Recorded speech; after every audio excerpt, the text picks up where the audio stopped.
SLEC 24 news में आपका स्वागत है। मैं हूं मोहम्मद सादिक। जी बहुत हर्ष है और उल्लास है और आगे देखते जाइए और क्या क्या होता है। दीवान जोश से भरपूर है। उपेंद्र कुशवाहा जिंदाबाद, उपेंद्र कुशवाहा जिंदाबाद। मंच से सीधे संबोधित करने के लिए उपेंद्र कुशवाहा आ चुके हैं। आप देख रहे हैं उपेंद्र कुशवाहा को सीवान के टाउन हॉल से, जो RNJD के राष्ट्रीय अध्यक्ष हैं। और वहां से चलकर जैसे ही छाप के पास इस जिला की सीमा में हम लोगों ने प्रवेश किया, वहीं से सैकड़ों गाड़ियों के साथ फूल माला, लोगों की भीड़ सड़क पे हर जगह, और यहाँ आकर जिस रूप में जानदार शानदार ढंग से आपकी उपस्थिति दिखी और कार्यक्रम का आयोजन सफल रूप से आपने किया, इस बात के लिए हृदय से आप सभी लोगों का बहुत बहुत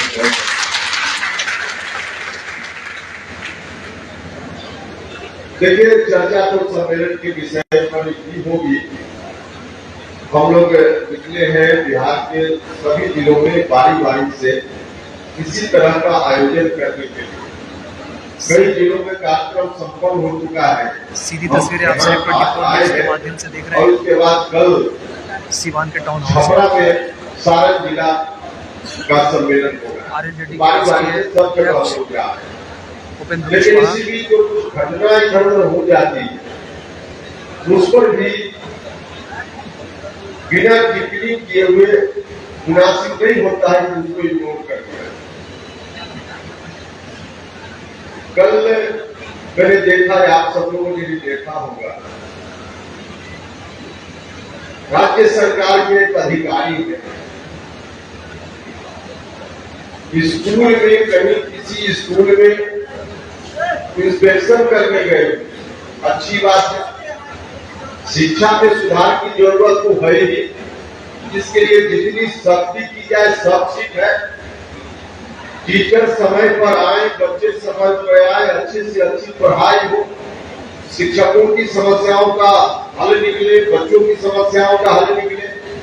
हर तरह से सरकार का जो दायित्व है सरकार को करना ही चाहिए। लेकिन शिक्षकों को नियमित शिक्षकों की उपस्थिति हो, स्कूल ठीक से चले, इस बात के लिए कोई अधिकारी किसी स्कूल में जाकर अगर किसी टीचर को गाली देता है, अपमानित करता है, इसको तो बर्दाश्त नहीं किया। देखिए, गुरु शिष्य की एक परंपरा रही है। हमने अपने बच्चों को सिखाया है, आज से नहीं जब से यह सृष्टि, गुरुओं का स्थान अपने मां पिता से भी ऊपर दिया जाता है और है भी। तो जिस गुरु को इतना सम्मान के साथ हमारा समाज देखता रहा, स्कूल में जाकर अगर उस व्यक्ति ने अनियमितता की है, अगर उस व्यक्ति ने जो गड़बड़ी की है, तो नियम संगत ढंग से जितनी सजा उसको देनी हो दीजिए, कार्रवाई कीजिए, इसमें कहा कोई रोक है। लेकिन बच्चों के सामने जाकर कोई अधिकारी किसी टीचर को गाली दे, अपमानित करे, हमारे बच्चों के मस्तिष्क पर क्या असर पड़ेगा? शिक्षकों के हित में बोलते हुए बच्चों के मस्तिष्क पर जो असर पड़ेगा उसकी राष्ट्रीय अध्यक्ष। भाइयों और मित्रों, अगर आज की सरकार यह समझती है कि ऐसे अधिकारियों को लगाकर बच्चों के सामने उनके शिक्षकों को गाली सुनवाकर अपमानित करके अगर शिक्षा व्यवस्था में सुधार कर ले, तो इनके इस रवैया से हम बच्चों को संस्कार नहीं दे पाए। आप सख्ती से सख्त, जितनी सख्त हो सके कार्रवाई कीजिए, इसमें कोई दिक्कत नहीं। समय पर कोई टीचर न आए, आप सस्पेंड कीजिए, कोई दिक्कत नहीं। कोई टीचर स्कूल में जाकर और किसी तरह की गड़बड़ी करता है, उसके खिलाफ जो कार्रवाई हो सकती हो, नियम बना हुआ है, कानून बने हुए हैं, उन कानूनों के तहत नियम के तहत जो भी कार्रवाई करनी आप कीजिए, इसमें कहा किसी को इतराज। लेकिन बच्चों के सामने जाकर गाली दीजिएगा किसी शिक्षक को, यह नहीं चल सकता। कल ही की घटना है, मैं कहना चाहता हूं मुख्यमंत्री जी अब ज्यादा दिन नहीं, 2024 आने ही वाला है और उसके बाद 2025 बहुत हाथ पांव आप मान लीजिएगा तो 2025 नवंबर तक आप बिहार के मुख्यमंत्री रह सकते, उससे आगे कोई प्रश्न ही नहीं उठता। लेकिन जितने दिनों के लिए बिहार की जनता ने आपको दिया है, आपके ऊपर उत्तरदायित्व दिया है, उतने दिनों तक न बनाइए तो कम से कम बिगाड़ने का भी काम नहीं। आज मुख्यमंत्री जी बिगाड़ने का काम क्या होगा, हमारे बच्चों का संस्कार समझा जा सकता। अपनी विफलता छुपाने के लिए कुछ भी एक्शन ले लीजिएगा। अरे इतने दिनों में 18 साल से नीतीश जी मुख्यमंत्री है बिहार, 18 साल के बाद इनको यह बात समझ में आई कि शिक्षक की बहाली की प्रक्रिया गलत हो गई। 18 साल के बाद इनको यह बात समझ, जब इनके जाने का समय हो गया है तब इनको यह बात समझ में आई। आदरणीय नीतीश जी अब आपसे नहीं होने वाला और आप बड़े भाई के साथ मिल गए हैं। तो बड़े भाई चरवाहा विद्यालय चलाने का काम करते थे और आप आज बच्चों के संस्कार को समाप्त करने का काम कर रहे हैं। तो कम से कम जितने दिनों तक है 2025 तक बना नहीं सकते हैं तो बिगाड़िए भी नहीं, बिगाड़िए भी नहीं। गलत भाइयों और मित्रों, इनके इसी तरह से रवैया के कारण हम लोग फिर से आपके बीच और बिहार में अनेक जगह जाकर लोगों के बीच हम कुछ आग्रह करने के लिए वहां भी गए हैं। आपके बीच में आए राष्ट्रीय लोक जनता दल का गठन हुआ अभी से कुछ महीना पहले। हमारे एक विशेष अभियान लेकर बाकी के आप सब लोग साथी हैं, गांव में जाइए, लोगों के बीच जाइए। पार्टी की मजबूती के लिए आवश्यक है कि हर जगह हर गांव में जाकर आप लोगों से मिलिए, पार्टी के मुद्दा को लोगों के बीच रखिए। निश्चित रूप से हम लोग को महसूस कर रहे हैं, जितनी जगह गए हैं वहां या बाकी जगह से भी जो सूचना साथियों के माध्यम से प्राप्त हो रही, उसके आधार पर हम लोग महसूस कर रहे हैं राष्ट्रीय लोक समता पार्टी जो हम चलाते थे, राष्ट्रीय लोक समता पार्टी के समय पार्टी के हिसाब से परिस्थिति उतनी अनुकूल नहीं थी जितनी अनुकूल आज राष्ट्रीय लोक जनता दल के लिए परिस्थिति आज ज्यादा अनुकूल है। ज्यादा अनुकूल इसलिए है कि उस वक्त जनता दल यूनाइटेड भी कम्युनिस्ट वही बात करता था जो बात हम लोग करते थे। राष्ट्रीय लोक समता पार्टी और नीतीश कुमार जी की पार्टी जनता दल यूनाइटेड, दोनों पार्टी लगभग समाज में एक ही तरह की बात करती है और इसका नतीजा हो रहा था कि धीरे धीरे राष्ट्रीय लोक समता पार्टी की बात तो लोग सुन रहे थे, लेकिन जितनी बात राष्ट्रीय लोक समता पार्टी के लोग सुन रहे थे उससे ज्यादा जनता दल यूनाइटेड के ऊपर लोग भरोसा कर रहे थे। यह सच है, यह सच है। और इसीलिए जब हमारा अभियान इस वक्त चल रहा है, 2020 के पहले जो अभियान चल रहा है, धीरे धीरे लोगों ने साथ देना तो शुरू किया। लगातार हम और हमारे साथियों ने मेहनत की और आज तो हमको खुशी है कि जितने लोग राष्ट्रीय लोक समता पार्टी के साथ विभिन्न जिलों में थे, इस जिला का भी मैं देख रहा, जितने लोग सीवान जिला में राष्ट्रीय लोक समता पार्टी के साथ थे उतने लोग तो खुट्टा गाड़कर आज भी है, लेकिन उतने ही लोग नहीं है, उससे कई गुना अधिक नए लोग भी आज राष्ट्रीय लोक जनता दल के साथ था। तो उस वक्त जब हम लोगों के बीच चलते थे, धीरे धीरे लोगों ने भरोसा करना शुरू किया। 2020 का जो विधानसभा का चुनाव हुआ, उस चुनाव में हम लोग अलग गठबंधन बनाकर चुनाव लड़े। जो गठबंधन एनडीए से भी अलग था और महागठबंधन से भी अलग था, तीसरा गठबंधन बनाकर हम लोग लोगों के बीच गए। सब लगभग सभी जगह से हमारे उम्मीदवार थे और उस वक्त नीतीश जी की पार्टी की ओर से भी उम्मीदवार थी, एनडीए में नीतीश कुमार जी चुनाव लड़ रहे थे। 2020 में नीतीश कुमार जी की पार्टी और हमारी पार्टी आमने सामने, और आमने सामने होने का नतीजा हुआ, लोग जब धीरे धीरे हम लोग की बात को सुनने लगे, बिहार में अधिकांश जगह हमारे उम्मीदवारों को लोगों ने अच्छा शेयर दिया वोट के मामले। सब जगह नहीं मिला, यह बात ठीक है, लेकिन बिहार में शाहबाद का इलाका, मगध का इलाका, चंपारण का इलाका, सीतामढ़ी का इलाका, इन इलाकों में लोगों ने इतना अच्छा वोट दिया, कहीं 30,000, कहीं 35,000, कहीं 40,000 वोट तक हमारे उम्मीदवारों को इन इलाकों में लोगों ने दिया। तो जो शेयर मिला हमारी पार्टी को वोट के रूप में, क्या ठीक है? इतना शेयर के बाद भी हमारा उम्मीदवार तो कहीं से नहीं जीत पाए, लेकिन जो शेयर मिला, भाइयों मित्रों, जो पार्टी के साथी हैं, मैं आपसे कहना चाहता हूं, मैं इसलिए यह बात बताना चाह रहा हूं कि लोगों के बीच जाइएगा तो लोग आपसे भी सवाल करते हो। कई लोग मिलेंगे गांव में, कहेंगे क्या आपके नेता ने राष्ट्रीय लोक समता पार्टी बनाई, उसका विलय क्यों कर दिया, और विलय करने के बाद फिर से पार्टी बनाई? लोग सवाल करेंगे, उनको कहिएगा तो लोग भी सवाल करें। उस वक्त जब राष्ट्रीय लोक समता पार्टी हम लोग चला रहे, तो वोट कुछ जगह जरूर अच्छा मिला, लेकिन बिहार में कहीं भी इतना वोट लोगों ने नहीं दिया कि हमारा उम्मीदवार जीत पाता नहीं जीते हम कहीं से। यहाँ प्रबुद्ध साथी लोग बैठे हुए, आप जरा सोचिए कि कोई हम लोग की अपेक्षा उस समय इतनी नहीं थी बिहार की जनता से कि कोई हम 50-100 सीट पर जीत जाएंगे, लेकिन इतनी अपेक्षा तो जरूर लोगों से थी कि पार्टी की मजबूती, आधार को मजबूत रखने भर के लिए तो लोग जरूर देंगे। लेकिन जो लोग आप सवाल करते हैं, उनसे बताइए कि अगर आप सब लोगों ने उस समय वोट देने में कंजूसी नहीं की होती तो ज्यादा नहीं, बिहार में 5-7 जगह भी उपेंद्र कुशवाहा का उम्मीदवार जीत गया होगा।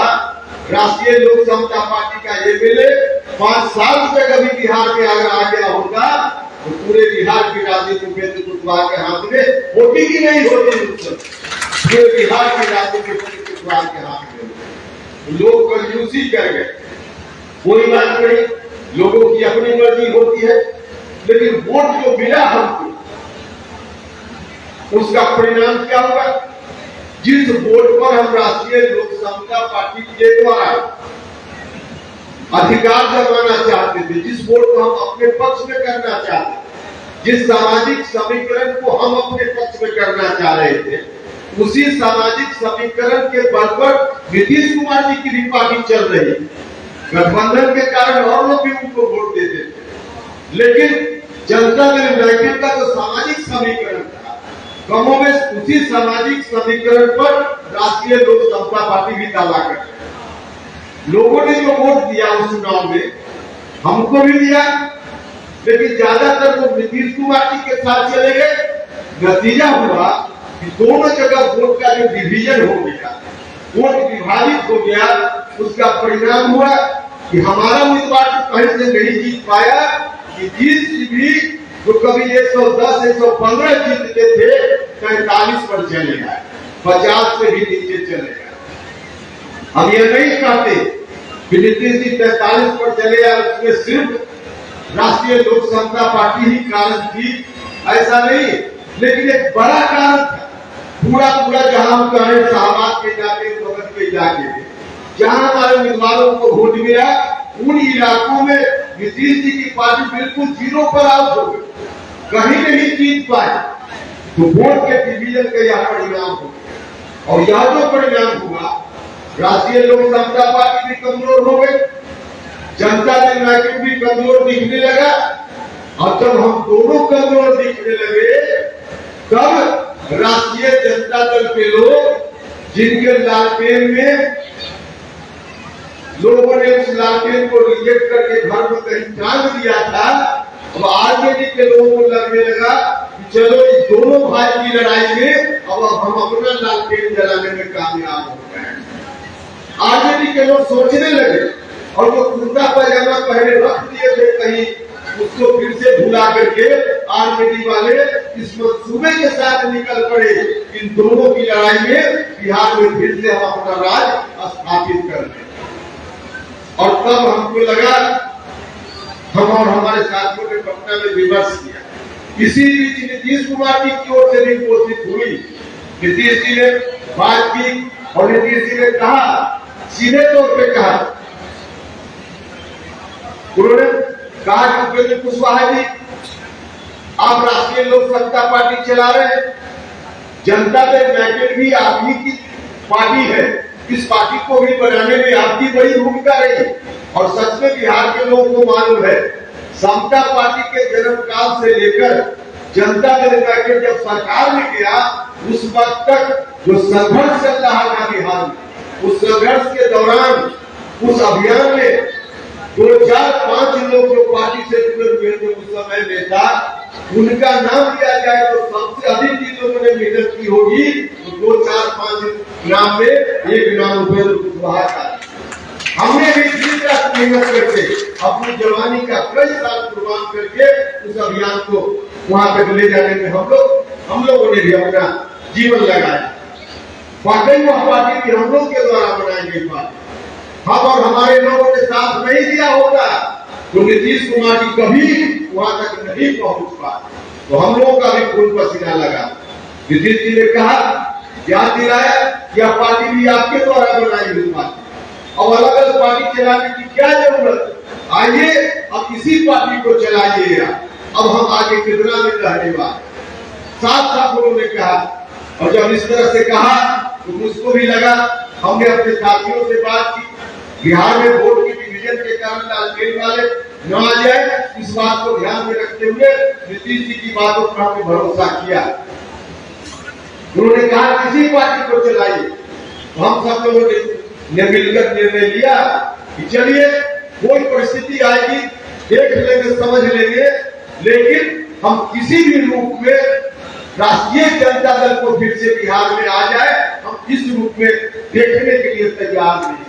हम हमारे साथियों ने मिलकर विमर्श और तब फैसला लिया कि चलिए पूरा का पूरा जो भी अपने राजनीतिक जीवन की हमारी कमाई थी, राष्ट्रीय लोक समता पार्टी के रूप में सबको न्यौछावर करके, सबको कुर्बान करके और बिल्कुल साफ नीयत के साथ नीतीश कुमार जी के साथ हम जाकर करेंगे। हमारे मन में एक ही जो संकल्प शुरू से रहा है, और सिर्फ मेरे मन का संकल्प नहीं, नीतीश जी के मन का भी संकल्प वही था।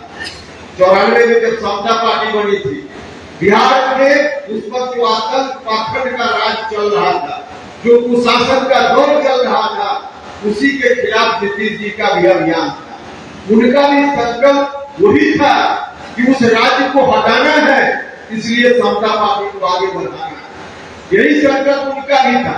और इसी संकल्प के कारण नीतीश जी को एक बार नहीं कई बार लोगों ने आशीर्वाद दिया नीतीश कुमार जी के हाथ में मुख्यमंत्री को। पीछे की बात छोड़ भी दीजिए तो 2020 जो अंतिम विधानसभा का चुनाव हुआ, इस विधानसभा के चुनाव में भी नीतीश जी ने क्या नारा दिया था? नीतीश जी ने नारा दिया 15 साल बनाम 15 साल। हम भी कई बार शुरुआती दौर में उनके साथ आते थे सिवान में, हर चुनावी सभा में नीतीश जी कहते थे, याद कर लीजिए पुराना दिन, हमको नहीं दीजिएगा वोट तो क्या हो जाएगा सिवान के भाइयों। नीतीश जी यही कहकर के वोट लेने का काम करते थे। तो उनका भी वही संकल्प था, उसी के खिलाफ, और हम लोग का भी वही संकल्प कि हम पुराना राज को नहीं आने देंगे। संकल्प एक ही था। नीतीश जी ने जो कुछ भी कहा हम लोगों ने भरोसा किया और नीतीश जी के साथ हम लोग हो गए। यही कारण है कि राष्ट्रीय लोक समता पार्टी का हमने विलय किया था, और कुछ कारण नहीं था। यही कारण था कि हमने विलय किया।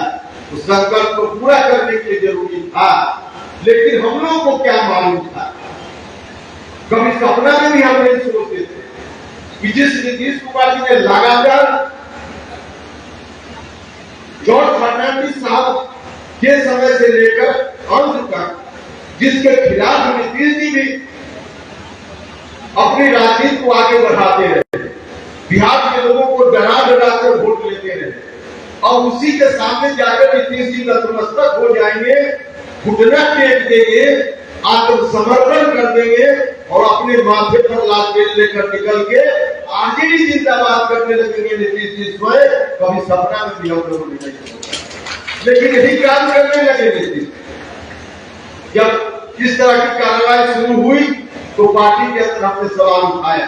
हमने कहा नीतीश जी कि नीतीश जी अब ठीक नहीं, इससे नुकसान हो जाएगा, बिहार का भी नुकसान होगा, आपकी पार्टी का भी नुकसान, आपकी पार्टी तो बर्बाद हो ही जाएगी और आगे चलकर बिहार का भी बड़ा नुकसान होगा। नहीं मान, जब नहीं माने तब हम लोगों ने कहा कि अब आपकी पार्टी है, बर्बाद कर लीजिए, आप जानिए, लेकिन हम बिहार को बर्बाद होते हुए नहीं देख सकते, नहीं देख सकते। आपके इस काम से नीतीश जी पार्टी बर्बाद हो गई। तो अब बिहार को बर्बादी से बचाने के लिए एक दूसरे राजनीतिक दल की जरूरत थी और उसी के लिए बिहार को बर्बादी से बचाने के लिए बिहार फिर से 2005 के पहले वाली स्थिति में न लौटे, इस बात के लिए एक राजनीतिक दल की जरूरत थी और उसी राजनीतिक दल का नाम आज राष्ट्रीय लोक जनता है। इसलिए पार्टी फिर से बनाने की जरूरत हो गई और राष्ट्रीय लोक समता पार्टी बनाकर हम आए।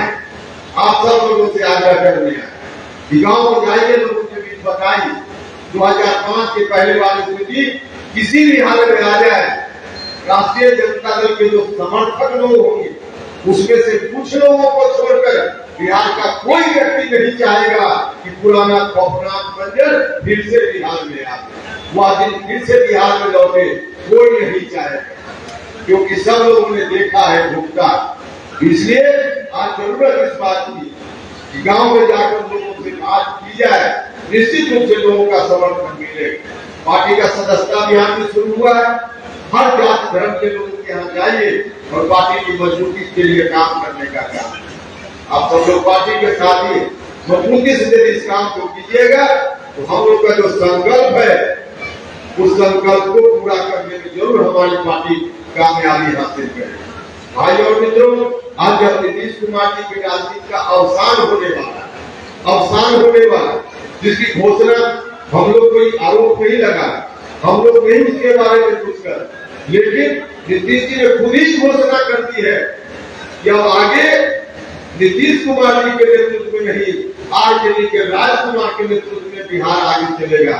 नीतीश जी ने यह घोषणा कर और अपने बारे में तो बोलते बोलते क्या बोल रहे अभी 4 दिन पहले, पता नहीं किस दबाव में नीतीश कुमार जी उस तरह की बात कर गए। उन्होंने कहा कि मेरी उम्र 73 साल की हो गई, हमको जाने ही वाले। यह बयान उनका सुनकर मुझको तो व्यक्तिगत रूप से बहुत दुख हुआ। भगवान करे नीतीश जी को लंबी आयु मिले, स्वस्थ रहे और राजनीतिक रूप से गलत जगह चले गए हैं तो उनकी राजनीति तो बिहार में अब नहीं चलने वाली। अब जब बिहार में ही नहीं चलेगी तो देश भर में क्या चलेगा। नीतीश जी को गलतफहमी भी हो गई, उनको लगता है कि लालू जी के साथ खड़ा होकर के हम देश में अपनी राजनीति चलाएं। आदरणीय नीतीश जी, आप गलतफहमी में मत रहिए। लालू जी ने आपके साथ खड़ा होने का फैसला आपकी राजनीति आगे बढ़े इसके लिए नहीं किया है, सिर्फ और सिर्फ लालू जी अपना बेटा को मुख्यमंत्री बनाने के लिए आपके साथ लालू जी खड़ा हुए, अपना बेटा को मुख्यमंत्री बनाने। तो गलतफहमी में नीतीश जी मत रहिए, हम लोग बार बार कहा है, लेकिन उनकी मर्जी। आज जहाँ तक बढ़ गए हैं, चले गए हैं, अब उनकी राजनीति का अवसान निश्चित है।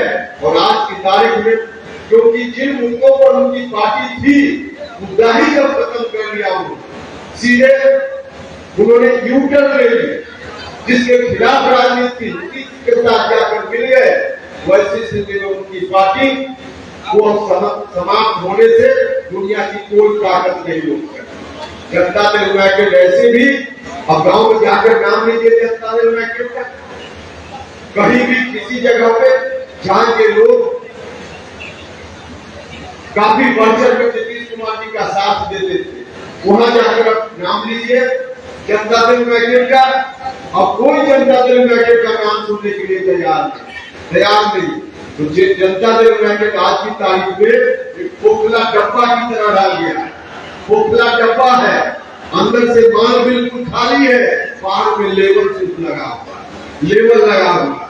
भाई और मित्रों, अब वह लोग बिल्कुल आधार विहीन पार्टी को लेकर नीतीश जी चाहते हैं कि हम देश में राजनीति करें, यह कभी संभव नहीं।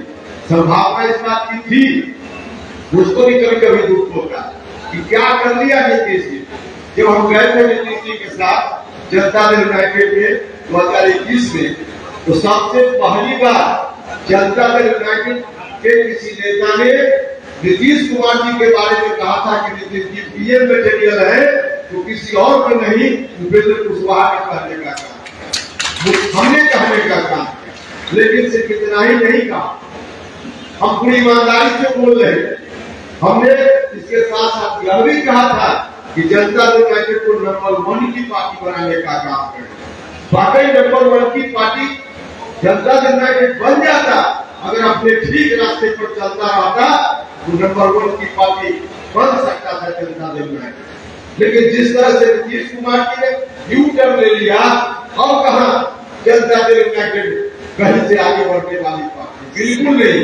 उस वक्त एक मौका था, अगर उस रूप में नीतीश जी चलते रहते तो हम लोग उनकी पार्टी को, जेडीयू को नंबर 1 की पार्टी बनाते, और जब बिहार में नंबर 1 होता तब देश के लोग सुनते, तब देश में कहीं जाकर हम लोग बोलते कि नीतीश कुमार जी का साथ दीजिए, दूसरे राज्य के लोग भी सुनते। लेकिन जब अपना ही खजाना खाली हो, गांव में भी जिसकी कोठी में कुछ पहले से अनाज हो, वही अगर बगल वाला पड़ोसी से कुछ उधार पैसा मांगे, उसी को मिलता है। जिसके जेब में कुछ नहीं हो, उसको कुछ नहीं मिलता है। बैंक भी लोन उसी को देता है जिसके अकाउंट में कुछ न कुछ पैसा हो। अब नीतीश जी के राजनीतिक अकाउंट में कुछ नहीं है, 0 है। अब देश भर के लोग कहाँ देने वाले?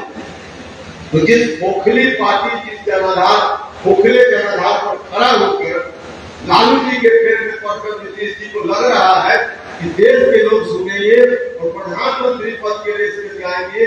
अब आज की तारीख में ऐसी खोखली पार्टी और ऐसे खोखले आधार पर खड़ा होकर गांव के ग्राम पंचायत का मुखिया बनना संभव नहीं है, और देश के प्रधानमंत्री पद के रेस में कहा जाना अवसर था जिसको नीतीश जी ने खो दिया। अब कहीं से कोई सवाल ही पैदा नहीं। और आज की तारीख में देश भर से जो खबर आ रही, 2024 लोकसभा चुनाव, 2024 के पूरे तौर पे अगर गारंटी के साथ कहा जाए तो 100% से ज्यादा गारंटी है 2024 में भारत का प्रधानमंत्री बनेगा। तो आज जो व्यक्ति भारत के प्रधानमंत्री की कुर्सी पर बैठा हुआ है, वही व्यक्ति फिर से भारत का प्रधानमंत्री। नरेंद्र मोदी जी के सामने कोई चुनौती नहीं, कोई चुनौती नहीं। विपक्ष के लोग नौटंकी करते हैं, इनके नौटंकी से कोई फर्क नहीं पड़ने वाला, कोई फर्क नहीं पड़ने वाला। अपने राज्य में इन लोगों की जमीन खिसक चुकी है, बिहार में भी नीतीश कुमार जी की जमीन खिसक चुकी है। तो झांसा देना चाहते हैं बिहार के लोगों को कि हम आगे की राजनीति को जाना चाहते, इसलिए हमारा साथ कुछ भी संभव नहीं। अब कहां से ये स्कोप है? प्रधानमंत्री नरेंद्र मोदी जी बने, इसमें कहीं से कुछ डाउट का कोई सवाल ही नहीं। नरेंद्र मोदी जी 2024 में गारंटी के साथ प्रधानमंत्री बने, तो कहां कोई मामला बनता है? एक अवसर था जिस अवसर को नीतीश जी ने स्वयं गंवाया, अपने पैर में खुद कुल्हाड़ी मार ली। अब जब अपने पैर में कोई खुद कुल्हाड़ी मार ले, उसका भगवान भी भला नहीं कर सकता। तो आज इसी स्थिति में खड़े हो गए हैं। अरे भाई, इसलिए आप सब लोगों से आग्रह, सब लोगों से आग्रह, बचाना है इस बिहार। ये जो राष्ट्रीय जनता दल के लोग हैं, सत्ता में अभी पूरे तौर पे नहीं है, आधा अधूरा है, आधा अधूरा है। तब तो जंगल राज की वापसी का पदचाप सुनाई देने लगा है। लॉ एंड ऑर्डर का क्या सिचुएशन? पूरे बिहार में हत्या, लूट, छोटी बच्चियों के साथ बलात्कार की घटनाएं रोजमर्रे की घटना बन गई। कोई जो भी अपराधी लोग हैं, उनके मन में प्रशासन से भय नाम की कोई चीज नहीं बची। जब जिसकी मर्जी जहां जिसकी हत्या कर दे, जहां झुकले महिलाओं के साथ अत्याचार कर दे, तो यह शुरू हो गया है। तो अभी आधा पूरा आरजेडी के लोग सरकार में, तब तो यह स्थिति है। भगवान न करे पूरा का पूरा सरकार में आ जाएंगे, तब क्या बिहार की स्थिति होगी, कल्पना की जा सकती। तो भाई और मित्रों, यह स्थिति है। अब इस स्थिति से बिहार को बचाने का काम है, बिहार को बचाने का काम कर रहे हैं। इसलिए आप सब लोगों से आग्रह है कि लोगों को विचारिए और ऐसी स्थिति बिहार में न आवे। इसके लिए सब लोग मिलकर गांव के हर जात धर्म के लोगों को जोड़ने का काम, यही आग्रह करने के लिए आए थे। किसी भी स्थिति में बिहार को बचाने का जो संकल्प है, उस संकल्प आज सम्मेलन में आप पार्टी के तमाम साथियों से आग्रह है कि सम्मेलन में आप सबको भी मजबूती से संकल्प लीजिए कि बिहार को किसी भी स्थिति में हम लोग बचाने का काम करेंगे, पूर्ण हाथों में बिहार को नहीं जाने देंगे। इसी संकल्प के साथ इस कार्यक्रम में आप सब लोग इस जिला के विभिन्न कोने से आए हैं और हम लोग की बातों की इतनी गंभीरता पर आप सब लोगों ने सुनने का काम किया। इसके लिए मैं हृदय से आप सभी लोगों के प्रति बहुत बहुत धन्यवाद करता हूँ। और जिन लोगों के साथ में इस कार्यक्रम का आयोजन किया, बहुत सफलतापूर्वक आयोजन किया, इनके प्रति भी आभार प्रकट करता हूँ और अपनी बात समाप्त करता हूँ। बहुत बहुत धन्यवाद। आरएलजेडी के राष्ट्रीय अध्यक्ष उपेंद्र कुशवाहा को आप सुन रहे थे।